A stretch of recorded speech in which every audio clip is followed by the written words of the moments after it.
Saúde física, mental, espiritual. Estamos começando o Guia Mais Saúde, esse podcast dedicado a você que quer viver bem. Seja muito bem-vindo, seja muito bem-vinda. Eu sou Viviane Nunes e estarei com você para esse bate-papo aqui, diretamente dos nossos estúdios em Campo Grande, no coração de Mato Grosso do Sul. Mas antes, não se esqueçam de se inscrever no nosso canal, ativar as notificações clicando no sininho, deixar o seu like, o seu joinha. Agora no comecinho, isso ajuda o nosso algoritmo aí a entender que esse conteúdo tem relevância e entrega cada vez para mais pessoas. Isso é muito importante para o nosso trabalho e também para levar informação de qualidade, informação sobre saúde para todos os cantos. Para falar sobre esse assunto que tem ganhado espaço na mídia, o Guia Mais Saúde de hoje recebe os psicólogos Edilson Reis e Tássia Morinigo. Isso mesmo, eles são os responsáveis por cuidar da saúde mental dos atletas no maior clube de futebol aqui do Mato Grosso do Sul. Estou falando do Operário Futebol Clube. Primeiramente, queria dizer que é um prazer recebê-los hoje aqui. Sejam muito bem-vindos, viu? Muito obrigada e boa noite. O prazer é nosso estarmos aqui para poder contribuir e trazer algumas informações e esclarecimentos de um tema de alta complexidade, mas de suma importância tratarmos disso. Agora, doutora Edilson, a gente já começa aí com um questionamento. Os atletas, eles estão sempre sob pressão, né? Com essa rotina intensa de cobranças aí por resultados de qualidade, qual é a grande preocupação quando nós falamos em saúde mental de competidores esportivos? A grande dificuldade é quebrar o preconceito, o tabu, o estigma sobre o tema psicólogo no esporte, principalmente no futebol. E principalmente aqui em Mato Grosso do Sul, né? O Operário está sendo uma equipe pioneira no Mato Grosso do Sul para incluir na comissão técnica um corpo de psicólogos. E mais pioneiro ainda quando traz uma psicóloga mulher para incluir isso. Então, começamos por aí. O tabu. O tabu é o que impede, né, a própria sociedade de buscar ajuda para um profissional de saúde mental, principalmente um psicólogo. Já o jogador de futebol é muito mais ainda. Por quê? Porque ele não tem esse tipo de atrativo e esse tipo de atendimento. Então, a maior grande dificuldade é nós quebrarmos esse preconceito e mostrarmos o quanto é importante estarmos junto com esses jogadores para principalmente entender o coletivo, que é o grupo, e o individual, que tem um reflexo no grupo.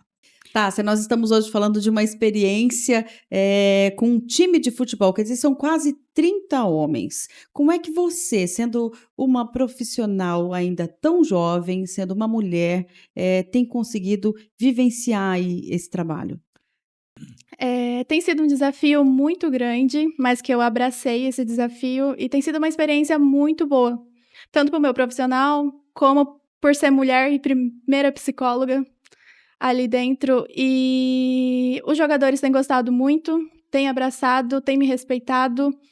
São 24 jogadores, mais a comissão técnica. Eu sou a única mulher no meio desse tanto de homem, mas tem sido muito bom, tem sido uma experiência muito boa. Os jogadores têm gostado, têm nos procurado como os profissionais e é isso.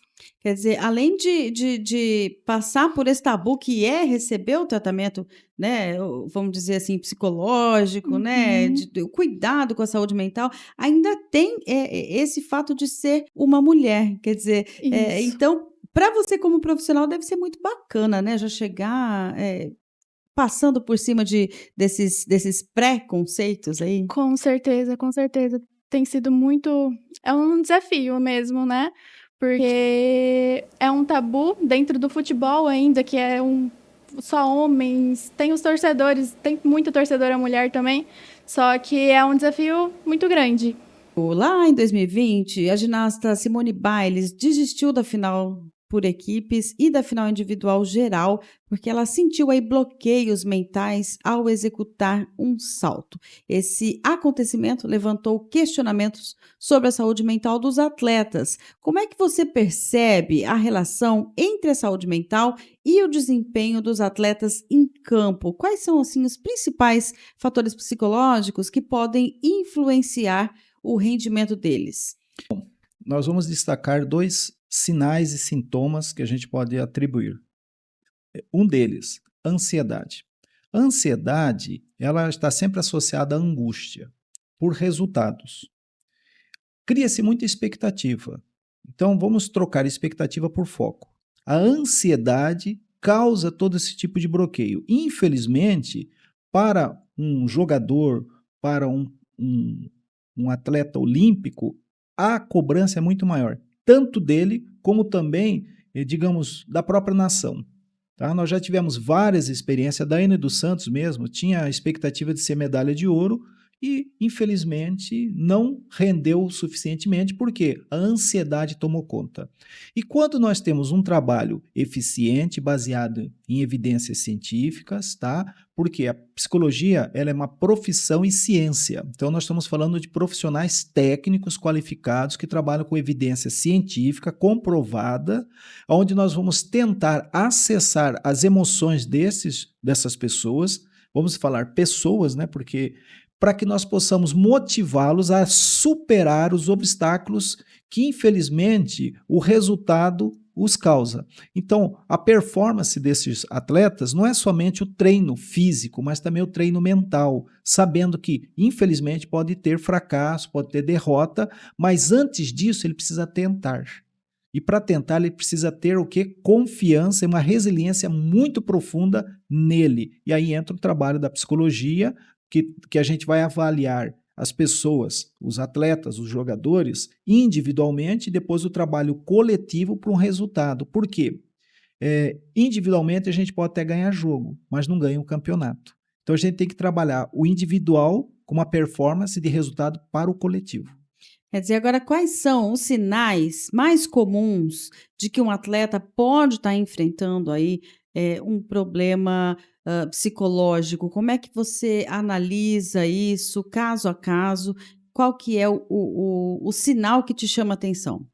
Bom, a literatura e os pesquisadores desse tema de psicologia no esporte, o que a gente percebe? O sono. A alteração de sono é o primeiro sinal de que alguma coisa não está bem. Por quê? Porque é o momento que você está individualmente com você e se o sono, privação de sono, sinal de alerta. Segundo, o pensamento repetitivo catastrófico. Não vou dar certo, outro vai ser melhor comigo. Ele já fica pensando na derrota antes de iniciar o jogo. É outro fator muito preocupante. Tá? Segundo, a alimentação. Ou come muito ou não come. E aí vem o nível de ansiedade, aí vem o nível de irritabilidade e agressividade. Qualquer coisa ele fica irritado ou agressivo. Então, são sinais e sintomas de alguma coisa não está bem. E aí entra o trabalho individual para que a gente possa elaborar com ele o que está acontecendo para que ele possa, através de um mecanismo individual, de uma análise individual, uma análise psicológica, de psicopatologia psicológica, para a gente acessar e entender esse mecanismo dele, para que ele possa usufruir da melhor qualidade, principalmente ter certeza do resultado, que pode ser positivo, ganhar, ou negativo, perder.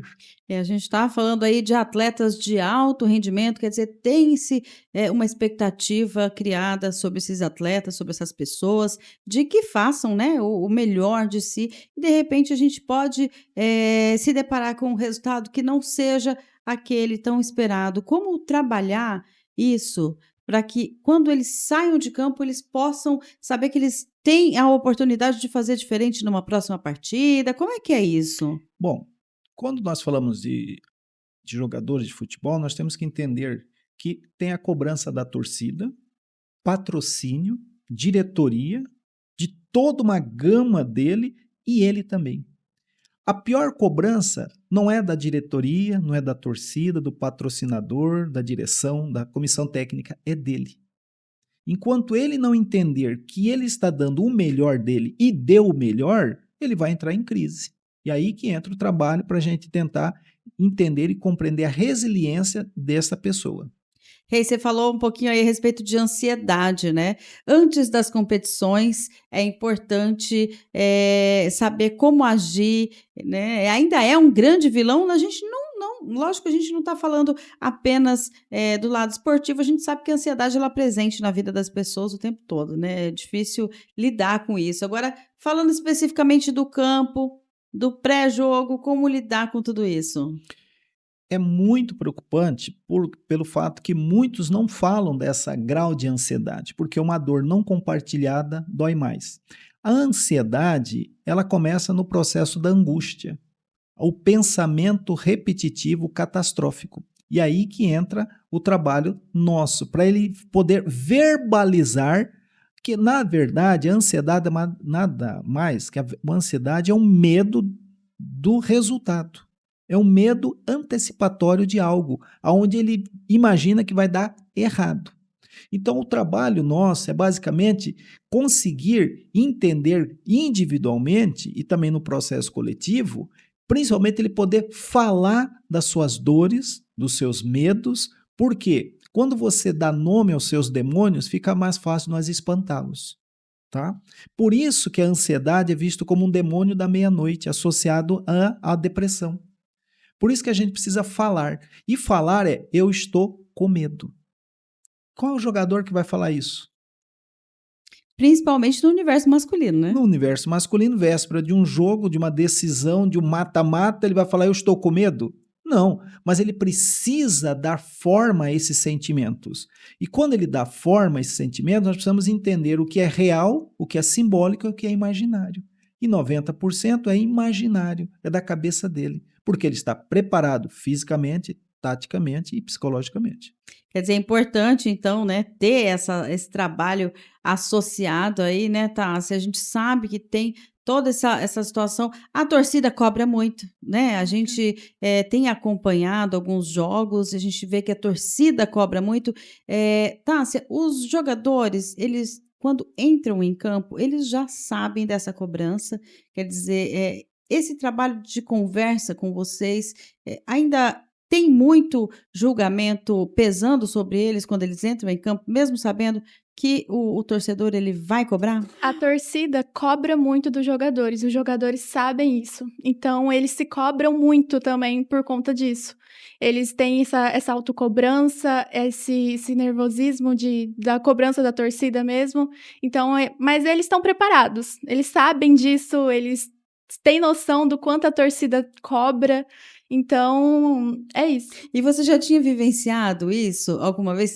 Assim, você já passou pela sua cabeça quando estava se formando, quando estava estudando, em atender um clube de futebol, por exemplo? Como é que surgiu essa oportunidade aí? Não, nunca passou pela minha cabeça. Eu tenho 2 anos de formação no curso de psicologia, tem a disciplina de psicologia do esporte.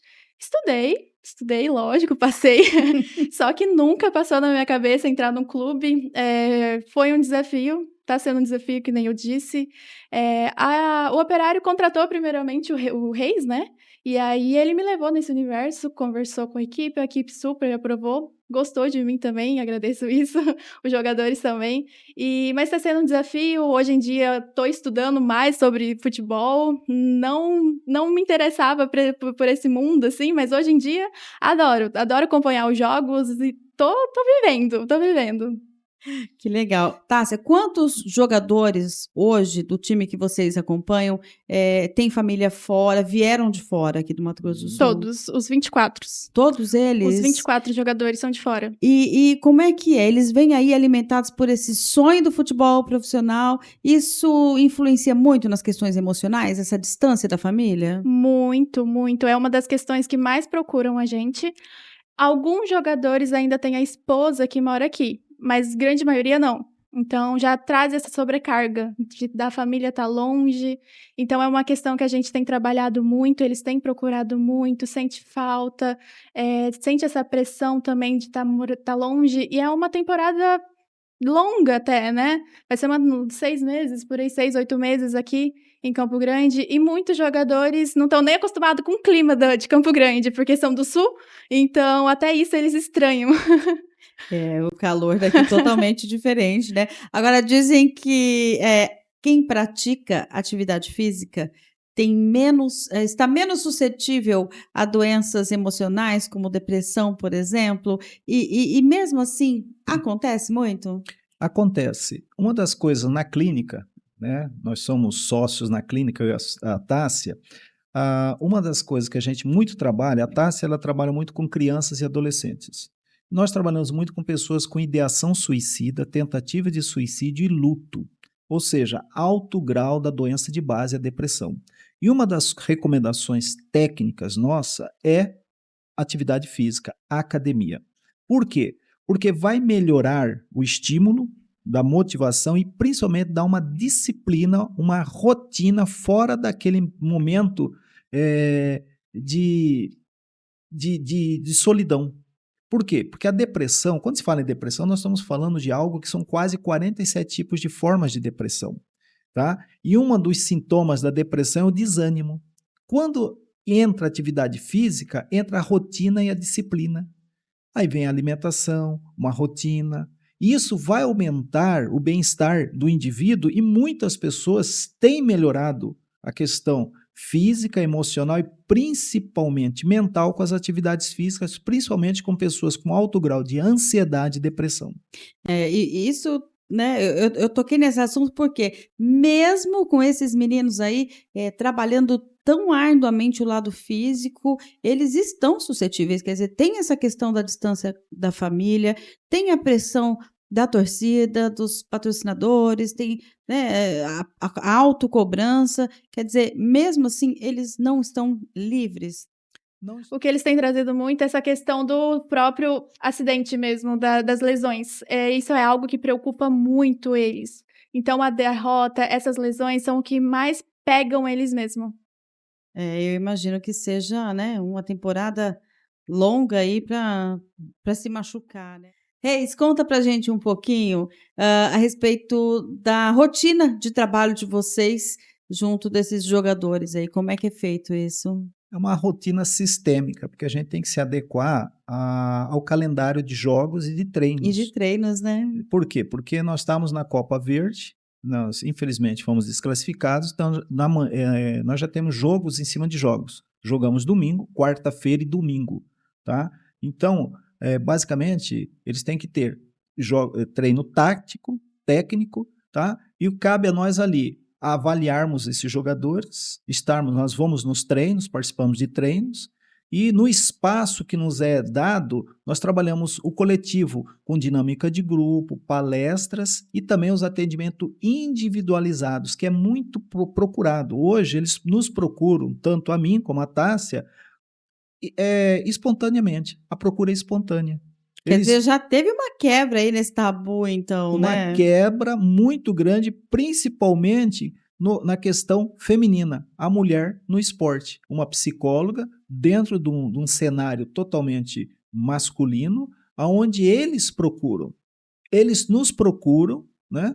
E tem um lá que falou assim, ele veio conversar comigo, eu falei, você quer ser atendido por mim ou pela Tássia? Ele falou, não, pelo senhor, vixe, ela é muito séria. Então, eu achei engraçado, né? E é um enorme no jogador.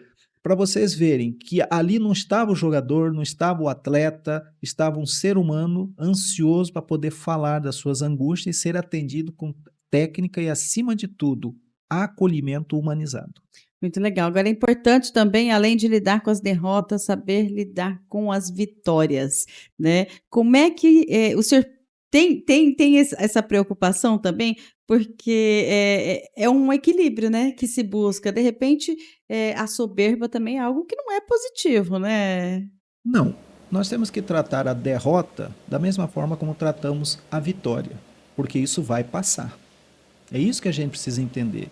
Tanto o processo emocional da vitória como o processo emocional da derrota vai passar, porque é jogo em cima de jogo, né?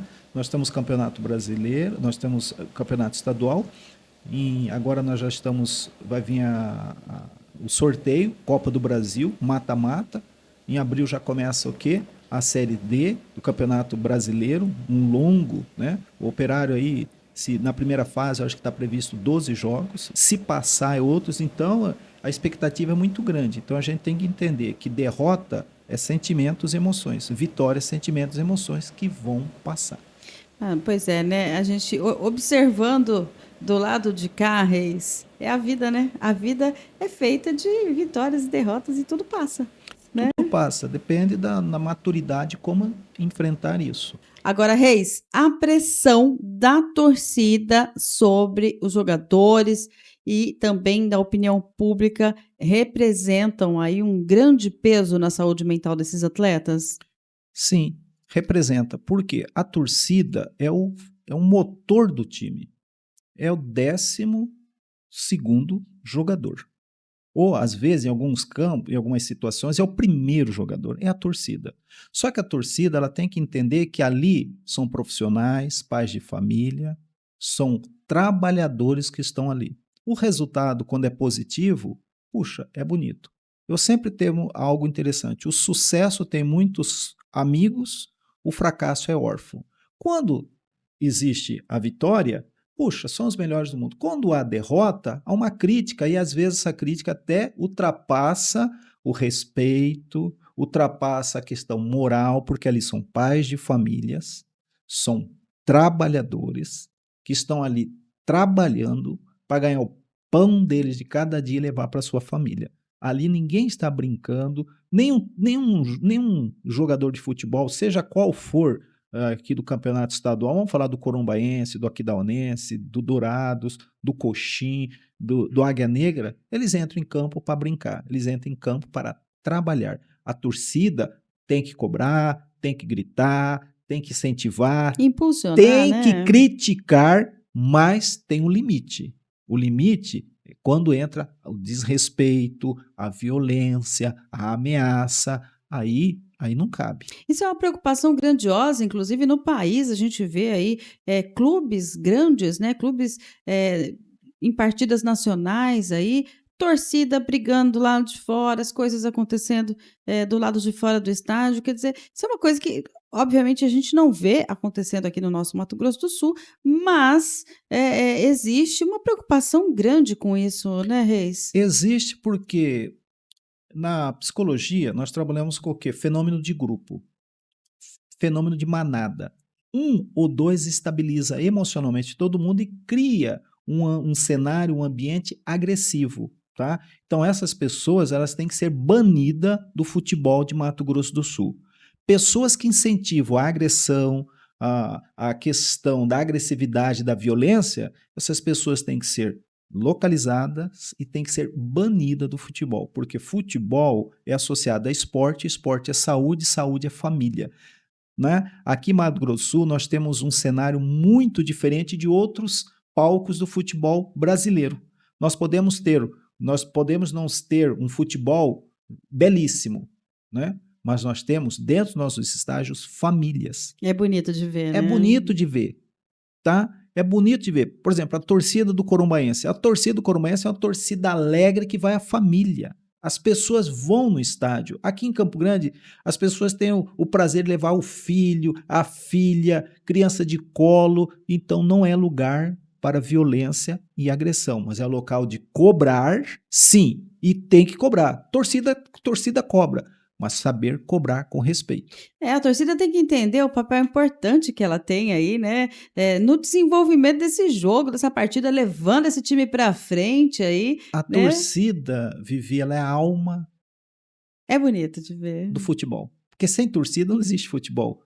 Mas torcida que tem que saber cobrar, né? Incentivar e principalmente o verdadeiro torcedor é aquele que vai no treino lá, meio-dia, Vivi. O Operário treina das 11 ao meio-dia. Como outros times, o Corumbaense, o Aquidauanense, o Coxim, o Douradense, eles treinam esse horário. É horário de jogo. Qual é o trabalhador que fica no sol trabalhando das 11 ao meio-dia? Me fala. Então, eu convoco a torcida, né, digamos aqui, do nosso Operário e também dos outros times do Mato Grosso do Sul a prestigiar o treino para vocês verem o quanto essas pessoas são trabalhadores como todos nós. Que bacana, né? O futebol como arte, né? Sendo visto como arte, é assim que tem que ser, Sim. né? Trazendo aí um palco, um cenário de festa, né? Que bom, Reis, que aqui no nosso Mato Grosso do Sul não tem esse tipo de coisa que acontece no restante do país, né? Então, que continue assim, né? E o nosso desejo é que os times celebrem aí os jogos de uma maneira saudável, afinal de contas, esporte é saúde. Esporte é saúde e integração. Por quê? Porque nós vamos receber torcedores de outros municípios, de outros times aqui, nós temos que tratá-los bem, porque nós iremos em outros palcos, outras cidades e desejamos ser bem tratados. É isso mesmo. Tássia, parabéns pelo seu trabalho, Muito pela sua obrigada. conquista, Muito viu? obrigada. Continue aí nesse trabalho árduo aí junto com o Operário. Parabéns, Reis, por esse trabalho desenvolvido aí, viu? Nós que temos que agradecer a vocês e principalmente a diretoria do Operário, a comissão técnica, né, em trazer um departamento de psicologia e mais ainda quebrar um tabu, né? A Tássia é uma das primeiras psicólogas do futebol profissional do Centro-Oeste brasileiro. Fazendo história, hein, Fazendo Tássia? história. Isso é relevante para o nosso estado. Abre portas e possibilidade de outros psicólogos entrarem nesse circuito da psicologia esportiva, que até então não tinha no estado. E aqui a Tássia, como psicóloga mulher, está quebrando um tabu. Estreando também nos campos, Tássia. Sim, com certeza. Tá certo, olha, muito obrigada mais uma vez, tá? Foi um prazer esse bate-papo com vocês aqui. E eu quero lembrar que você também pode fazer parte dessa produção, deixando a sua sugestão de assuntos aqui nos nossos comentários, viu? O nosso programa é uma produção independente, um produto VW Comunicação. Eu quero encerrar agradecendo mais uma vez a presença de vocês aqui, né? Disponibilizaram aí esse tempo para vir bater esse papo com a gente aqui. E eu prometo voltar na próxima semana com mais uma edição do podcast Guia Mais Saúde para você. Um grande abraço e até lá!